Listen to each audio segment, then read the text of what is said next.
Alam na nga natin kung sino sa mga Hokage ang pinakamalakas sa kanilang lahat.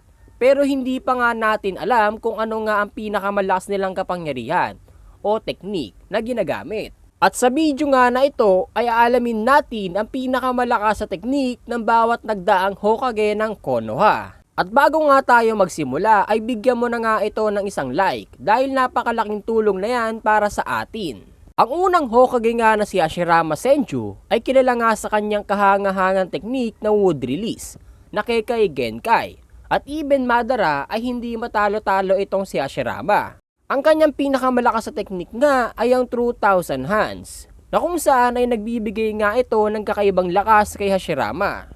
At even Nine-Tailed Beast at Perfect Susanoo ay kaya netong talunin dahil mas malakas pa nga ang True Thousand Hands technique kesa sa Nine-Tailed Beast at Perfect Susanoo ni Madara. Ang second Hokage naman na si Tobirama Senju ay kilala bilang isa sa pinakamagagaling na Hokage ng Konoha na talagang nirerespeto kahit sa ibang nasyon na bansa. Marami nga itong malalakas na teknik, pero para nga sa akin, ang kanyang pinakamalakas na teknik nga ay ang reanimated jutsu na kung saan ay kaya nga netong buhayin yung namatay na. At kahit sa 4th grade Shinobi War, nakita nga natin kung gaano kalakas ang teknik na ito. Dahil kayang-kaya nga netong buhayin kahit sino, kahit nga ang malakas na Kage na mga nagdaang panahon. Kaya naman sobrang lakas neto, dahil iilan lang sa mga ninja ang kayang maka-counter at makalaya sa teknik na ito, na reanimated jutsu. Ang third Hokage naman na si Hiruzen Sarutobi ay tinagurian nga itong si Hiruzen ng God of Shinobi. At siya nga din ang naging teacher ng kilalang malakas na ninja o Sannin na sina Tsunade, Jiraiya at Orochimaru. Ang pinakamalakas nga netong teknik ang kanyang 5-style massive combo. Dito nga sa teknik nga na ito ay gumagawa nga itong si Hiruzen ng 4 shadow clones ng kanyang sarili. At ang bawat shadow clone nga ay kaya mag-release ng 1 element katulad ng water, wind, fire, and earth elemental. At dagdag ko na nga din, isa pa nga sa malalakas sa teknik ni Hiruzen ay ang Reaper Death Seal. Dito nga sa teknik nga na ito ay nagsasamon nga siya ng Shinigami na kinukuha nga at kinukulong neto yung mga kaluluwa ng kalaban niya or yung target niya. Pero sa kabila nga nun ay isang beses mo nga lang ito pwedeng gamitin sa buong buhay mo. Dahil kapag nga ikaw ay gumamit ng ganitong teknik, which is ang Reaper Death Seal, ay kasama ka nga mamamatay kasama ng iyong target. Ang pang-apat naman na Hokage na si Minato na Mikase ay isa nga sa malalakas na naging Hokage ng Konoha Village. At dahil nga doon ay kinatakutan nga siya ng lahat ng ninja at even Kage ng bawat nasyon na bansa ay takot nga sa kanya. At may bilin nga ang bawat Kage ng bawat nasyon sa kanilang mga ninja na kapag nga daw nakita nila ang yellow flash of the leaf o si Minato ay tumakbo na kayo.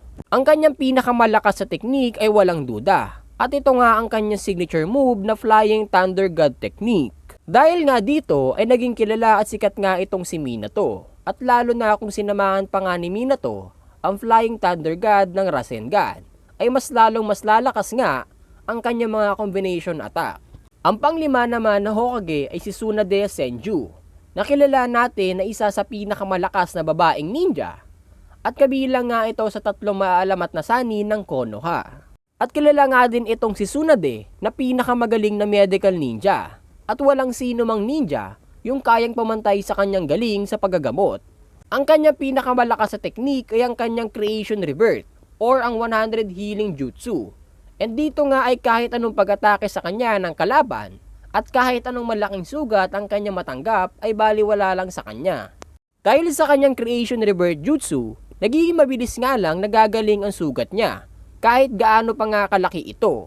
Ang pang-anim naman ay ang 6 Hokage na si Kakashi Hatake. Well, kilala natin itong si Kakashi na astig simula pa lang noong Naruto Kid and until now sa Naruto Shippuden. At katulad nga ng tatay niya na si Sakumo, ay naging isa nga din siya sa pinakamalakas na ninja sa Konoha at naging kilala sa iba't ibang mga nasyon at tinatawag nga na Kakashi Sharingan. Ang kanyang pinakamalakas sa teknik ay ang kanyang sariling imbento na Raikiri at naging isa nga niya itong signature move na isang lightning release jutsu na kung saan kaya nga netong tumagos sa kahit anong bagay. At ang lightning jutsu nga ni Kakashi na isa nga sa pinakamalakas na lightning release sa Narutoverse. Ang ikapitong Hokage naman na si Naruto Uzumaki na naging hero at nakilala sa buong mundo dahil sa kanyang pagligtas sa mundo ng mga ninja.